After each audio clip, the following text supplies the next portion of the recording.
Привіт всім, я Адріан і я здесь для інтерв'ю з ТВ Суд.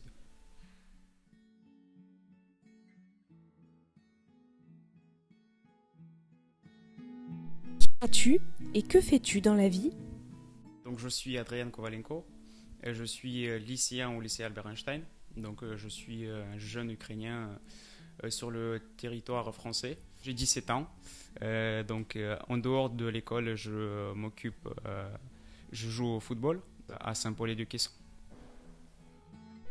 Peux-tu nous raconter ton histoire? Je suis arrivé en France il y a 2 ans. J'ai appris la langue française, heureusement pour moi, très vite. Ma maman, elle était irlandaise d'un côté, et d'un côté mon papa qui était ukrainien mais d'origine russe. Donc je viens de Louhansk, ce qui est une région en Ukraine aujourd'hui occupée par les occupants russes. Quand j'étais en Ukraine, j'étais dans une école internationale, donc je connais plusieurs langues. Quelques personnes de ma famille, je les ai perdues dans de nombreuses guerres. Donc mon oncle pendant la guerre en 2014. Ensuite, mes grands-parents et mes arrière-grands-parents qui ont fait les 2 guerres mondiales. Ma famille connaît très bien la guerre. Et donc aujourd'hui, j'essaye de faire partie de la résistance de l'Ukraine. Comment on vit la guerre quand on a 17 ans? Je connais ce sentiment de solitude des jeunes, puisque j'ai perdu ma famille quand j'étais très jeune.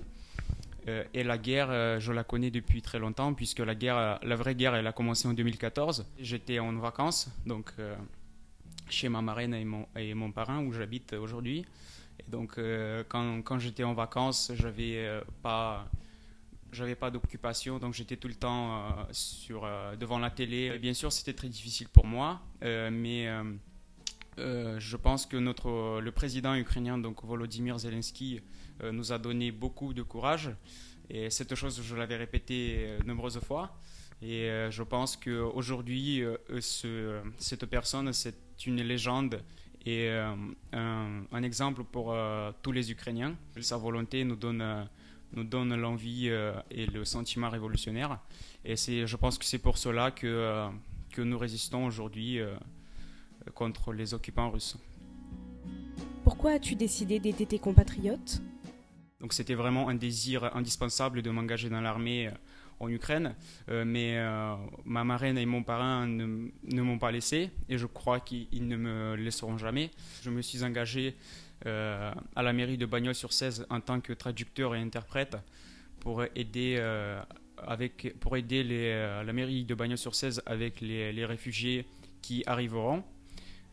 Donc jusqu'à présent, j'ai fait la traduction de nombreux documents pour la mairie, mais aussi pour l'agglomération. Je passe devant plusieurs journaux pour essayer d'informer les gens, et notamment les Français, et de dire bien sûr la vérité sur ce qui se passe en Ukraine, puisque j'ai toujours des amis, des soldats qui sont là-bas, des gens qui m'ont élevé, notamment mes professeurs. Donc j'essaie de faire mon possible pour aider.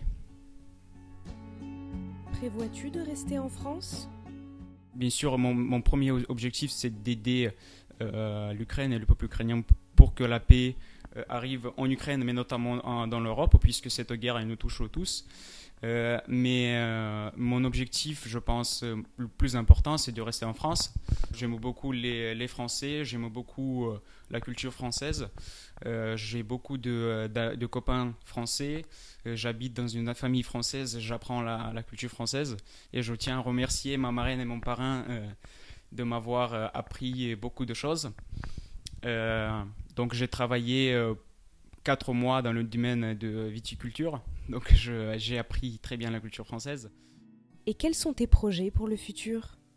Avoir le bac et ensuite faire les études de droit, donc pour pouvoir y faire les métiers comme peut-être diplomate ou avocat international. J'aime beaucoup Toulouse. Je vais essayer de faire le possible, le mieux. Voilà. Слава Україні і слава героям!